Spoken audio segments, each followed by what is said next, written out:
Elia's ward stood near the wide glass wall of the orbital station, watching the slow curve of Earth below. From this height, the planet looked calm and whole, hiding all its noise and conflict. He preferred it that way.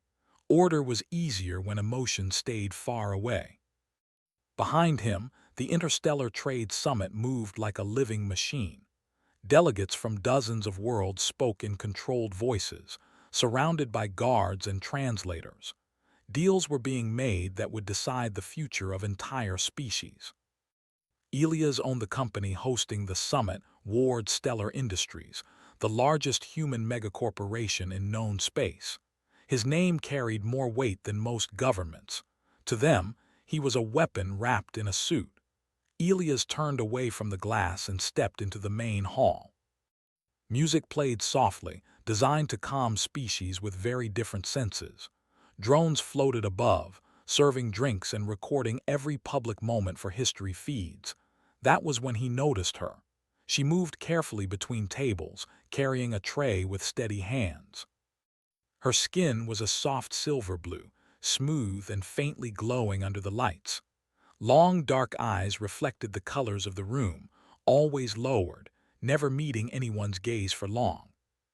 Small ridges along her temples marked her as Talarian, a species known more for patience than power. To most guests, she was invisible. To Elias, she was not. He watched as a group of high-ranking delegates waved her over. One of them laughed too loudly, speaking in a language she likely did not fully understand. Another flicked a credit chip onto her tray without looking at her face. She bowed slightly, as her training required, and moved on. Elias felt something tighten in his chest. Not anger. Not pity, recognition. He had studied galactic systems for decades. He knew how power worked. He knew who was ignored and why.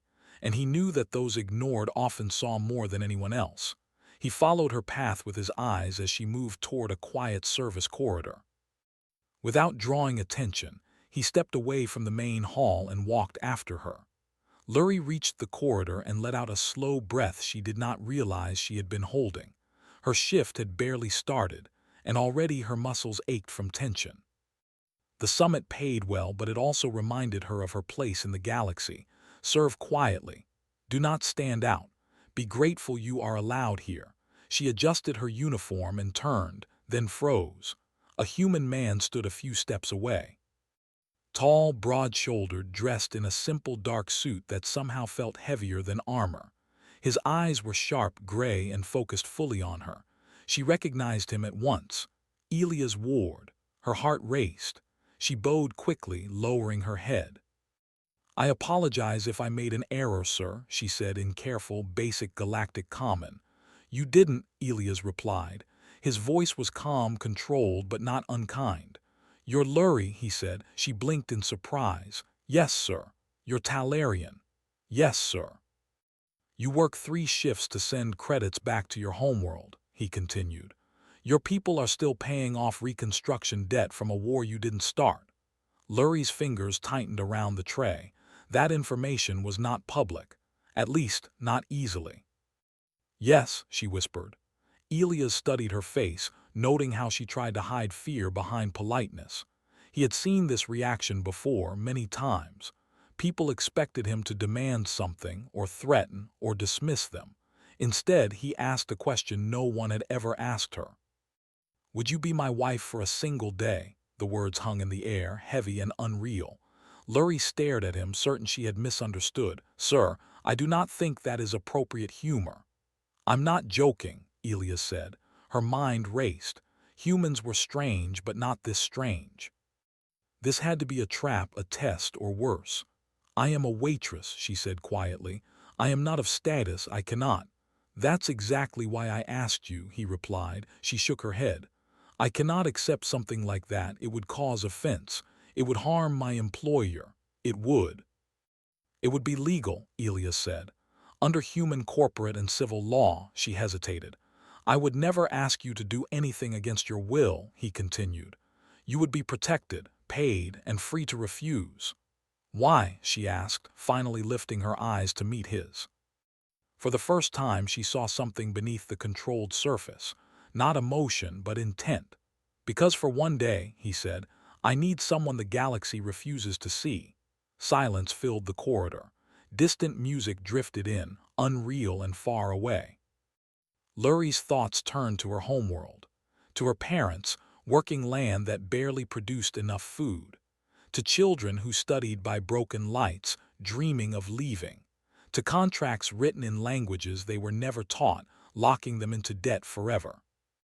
What happens after the day ends, she asked. You walk away, Elias said, with more than you had before. And if I say no, he nodded once, then nothing changes. That was what frightened her most. She took a long breath. Fear pressed against her, but something else rose with it, a quiet anger, a tired courage. I will do it, she said. Elias inclined his head. Thank you. Within minutes, everything moved faster than Lurie thought possible. Lawyers appeared, human and machine. Documents were projected in the air, translated into her language line by line. Elias explained every clause in simple terms, making sure she understood. This was not marriage as her people understood it. It was a ceremonial and legal union, limited to 24 standard hours. During that time, under human law, she would hold equal legal status to Elias' ward. Equal. When the final agreement was sealed, Elias looked at her again. Once we step back into that hall, there will be no hiding. Are you ready? Lurie swallowed and nodded. The doors opened. The music softened as attention slowly turned toward them. Conversations paused. Eyes followed Elias' ward as he walked beside a Talarian waitress, his hand resting lightly over hers. Whispers spread like fire. A representative from the Core Dominion laughed openly. Is this some kind of human entertainment? Elias stopped at the center of the hall. His voice carried without effort. Effective immediately, he said. This summit will recognize Lurie of Talara as my lawful spouse for the duration of one standard day. Shock rippled through the room. She will speak with my authority, Elias continued. Any attempt to disrespect her will be treated as an act against me and against human law. Security systems shifted. Human guards moved subtly, positioning themselves. Lurie felt her knees tremble, but she stood straight.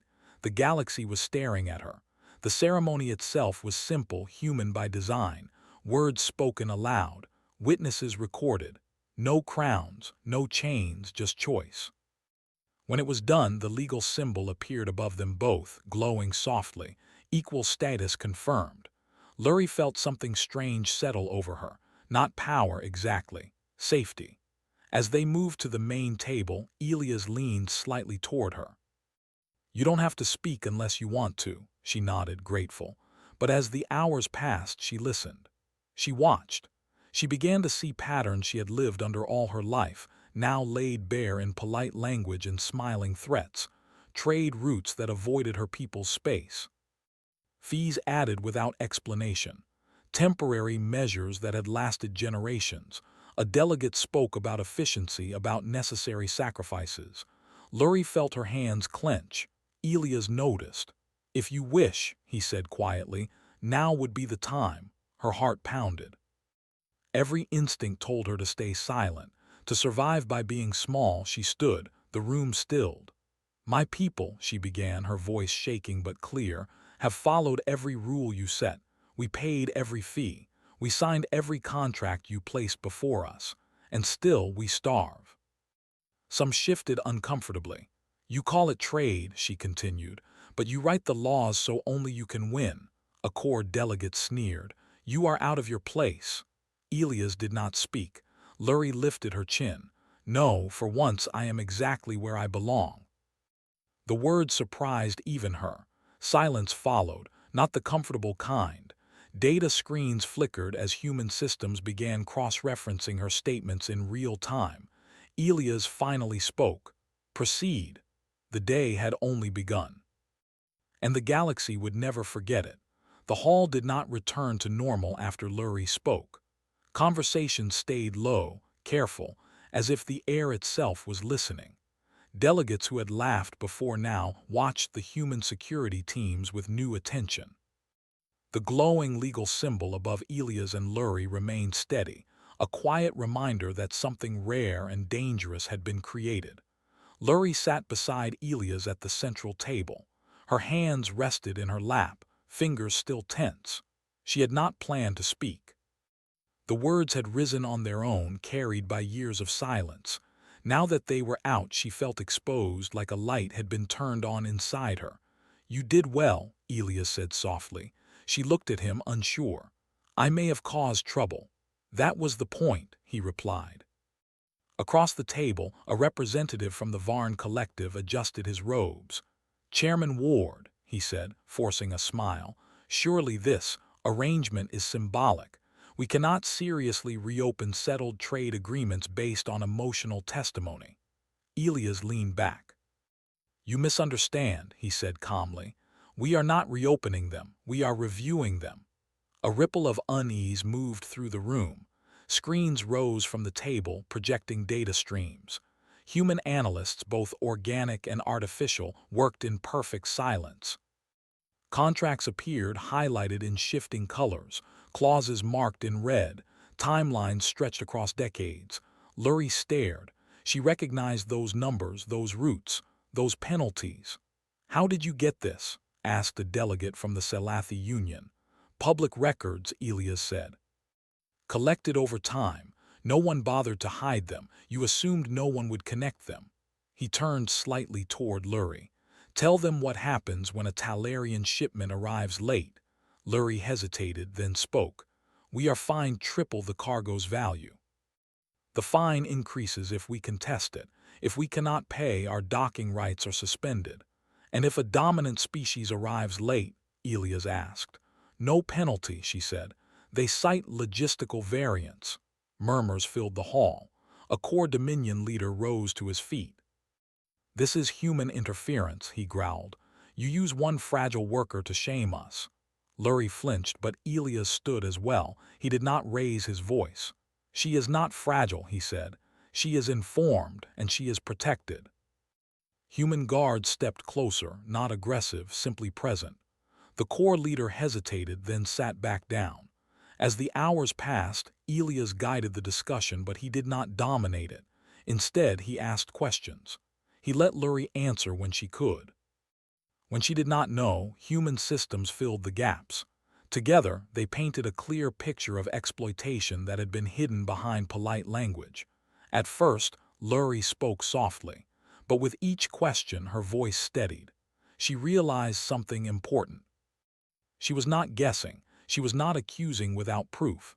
She was telling the truth, and the truth had records. During a brief recess, Elias led her to a quiet observation deck. Stars drifted past the glass, cold and distant. "I never imagined this," Lurie said. "I feel like I'm standing on the edge of something very large." "You are," Elias said, "and you are doing exactly what I hoped you would." She frowned slightly. "You planned this." "Yes," he said, "but not your words, only the space for them." She studied him. "Why me?" "Because you see systems from the bottom," he replied. "Most leaders never do. They argue theory, you live reality." She looked away, overwhelmed. "What happens when the day ends?" she asked again. "That depends on what we finish today," Elias said. When they returned to the hall, the mood had shifted further. Some delegates were defensive, others looked thoughtful, a few looked afraid. A Selathi negotiator spoke carefully. "If these findings are accepted, the economic impact will be severe." "For whom?" Elias asked. "For established trade powers," the negotiator admitted. "And beneficial for others," Elias said. Lurie felt a strange warmth, not joy but balance. As the session continued, human legal experts presented a proposal: temporary protections for minor species, independent arbitration under human oversight, debt reviews based on original conflict responsibility. The room reacted strongly. "This is domination," someone accused. Elias shook his head. "No, domination ignores consent. This offers choice. You may accept fair review, or you may withdraw from human trade entirely." Silence followed. Human trade routes fed half the galaxy. Human logistics kept wars from breaking out through simple efficiency. Walking away was possible but costly. One by one, delegates requested private consultations. Lurie watched it happen, stunned. The galaxy was not collapsing. It was adjusting. Later, a tall alien woman with skin like polished stone approached Lurie directly. "You spoke with courage," she said. "My people suffered similarly. We did not know how to speak it aloud." Lurie bowed slightly, unsure how to respond. "You gave us words," the woman continued. "That is dangerous and powerful." As the day moved on, attempts at intimidation began. An anonymous message appeared on Lurie's personal slate, warning her to stay silent. Another hinted at consequences for her family. Before fear could take hold, Elias was already acting. Human security traced the sources within seconds. Names were logged, evidence preserved. He did not announce it. He did not threaten. He simply removed the senders from negotiations. Lurie realized then that human power did not always roar. Sometimes it erased you quietly. By the time artificial night cycles dimmed the station lights, the summit was no longer about trade. It was about precedent. A junior delegate asked, almost in awe, "Is this how humans win wars?" Elias answered, "We prefer not to fight them at all." Lurie felt exhaustion settle into her bones, but also something else, purpose. She was no longer just reacting. She began to suggest changes, small ones, practical ones, adjustments that would allow her people to breathe. Each suggestion was tested, simulated, and often approved. Elias watched her with careful attention. Not pride, respect. Near the end of the cycle, a final motion was placed before the assembly. Temporary protection status for the Talarian people, backed by human enforcement, pending full review. Votes were cast. The motion passed. Lurie closed her eyes as the result appeared. For the first time in her life, a future without constant fear seemed possible. Applause broke out. Not loud, not joyful, but real. As the hall slowly emptied, Elias remained seated. "You changed more than you know," he said. She shook her head. "I spoke, you gave it power." He stood. "Power unused is just potential, you used it." The legal symbol above them flickered, reminding them both that time was passing. "What happens now?" Lurie asked. "Now," Elias said, "we prepare for what comes after." She looked at him. "And if the galaxy pushes back," a faint smile touched his face, "then they will learn something else about humans." Outside the window, stars burned on, unaware that a quiet shift had begun. The day was not over. And neither was the change. The legal symbol above Elias and Lurie dimmed slightly, its steady glow now pulsing at longer intervals. Time was moving forward. The single day was slowly running out. Lurie noticed it and felt a quiet fear return. Everything she had done, everything she had helped change, rested on a time limit. When the symbol vanished, so would her protection. At least, that was what her old instincts told her. But those instincts were changing. The final session of the summit began with no music and no ceremony. The hall felt sharper now, stripped of comfort. Delegates sat straighter. Even the most powerful leaders avoided careless words. Elias stood at the center, hands folded calmly. "We have reached the final stage," he said. "The choices made now will decide whether today is remembered as theater or as history." No one laughed. A representative from the core dominion rose again.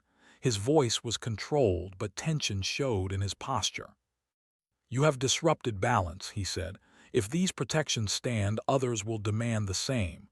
"Yes," Elias said, "they will, and the galaxy will become unstable." Elias tilted his head slightly. "No, it will become honest." Lurie felt something shift in her chest. She was no longer afraid of these voices. She understood them now. Fear did not come from weakness. It came from losing unfair advantage. A data screen lit up again. This time it showed projections of future trade, with fair access, with shared routes, with reduced penalties. Profits dipped for some powers, they rose for many others. "The total output increases," a human analyst said. Less conflict, fewer blockades, higher efficiency. A Selathi elder spoke quietly. This benefits the whole system. Yes, Elias said.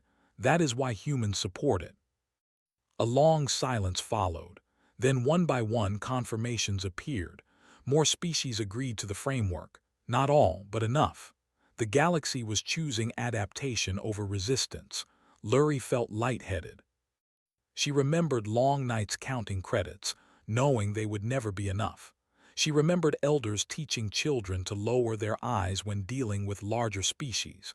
She remembered silence. That silence was gone. As the final vote locked in, the legal symbol above her and Elia's began its slow fade. The 24 hours were almost complete. The hall emptied more slowly this time. Many paused to look at Lurie. Some bowed slightly. Others nodded. A few said nothing, but their eyes held respect. When the doors finally closed, only Elias, Lurie, and a small group of human advisors remained. "It's done," one of them said. "Yes," Elias replied. The symbol flickered once more, then disappeared. Lurie felt the absence immediately. It was like stepping out of a warm field into cool air. She was herself again, just Lurie, no title, no shield. She stood quietly, waiting. Elias turned to her. "You are no longer bound to anything," he said. "You may leave now if you wish." She nodded. "I understand." She took one step back, then stopped. "I have a question," she said. He waited. "You said you needed someone the galaxy refused to see," she said. "Is that still true?" "Yes," he answered without hesitation. "Then what happens now?" Elias looked at her carefully. For the first time since they met, his voice softened. "Now," he said, "I offer you a choice that has nothing to do with contracts." He gestured toward the stars outside the glass. "Stay," he said, "not as a symbol, not as a spouse, but as a partner in rebuilding systems that failed people like you." Lurie's breath caught. "I am not trained for such a role." "You are trained by survival," Elias said. "We can teach skills. We cannot teach perspective." She was silent for a long time. Then she spoke. "If I stay, will my people be safe?" "They already are," Elias said, "but with you here they will be heard." Tears burned in her eyes, but she did not let them fall. "I will stay," she said. The decision felt solid, real, her own. News spread quickly. Across the galaxy, feeds replayed moments from the summit. Analysts debated human strategy. Commentators argued whether this was kindness or control. Among smaller worlds, the reaction was simpler: hope. On Talera, elders gathered around shared screens. They watched Lurie speak with calm strength. They watched treaties change. They watched debt markers freeze. Children asked her name. In the weeks that followed, pressure came. Some powers tried to challenge the agreements. Human courts responded, calmly, firmly, with evidence. Others attempted to isolate human trade. It failed. Humans had already prepared alternatives. Lurie watched it all from a new place, no longer behind a service tray but beside analysts and planners. She spoke often, not loudly, but clearly. She corrected assumptions. She pointed out blind spots. She reminded them that survival was not theoretical. Elias listened. One evening, as they stood again near a wide glass wall, Earth turning slowly below, Lurie spoke. "You changed many things," she said. Elias shook his head. "No, we changed them." She looked at him. "You never asked me to stay before the symbol faded." "I wanted the choice to be real," he said. She smiled softly. "It was." The galaxy adjusted slowly but surely. New voices entered councils. Old contracts were rewritten. Not all injustice vanished, but it could no longer hide as easily. Humans became known not just for strength, but for something more unsettling. They noticed, and when they noticed, they acted.